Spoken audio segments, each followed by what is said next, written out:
Hello guys, welcome back to our channel. In this video, I'm going to show you how to clone a repository from GitHub to Visual Studio. First, go to the repository on GitHub that you want to clone.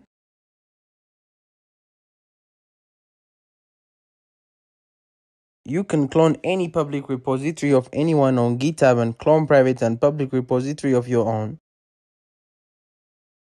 Now click on the green button with the text code.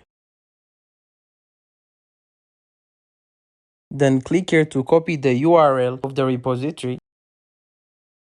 Now go back to Visual Studio Code. Now click here. Then click here.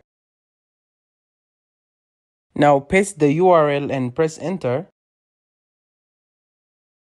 Select the location or folder where you want to store the files. Now click open.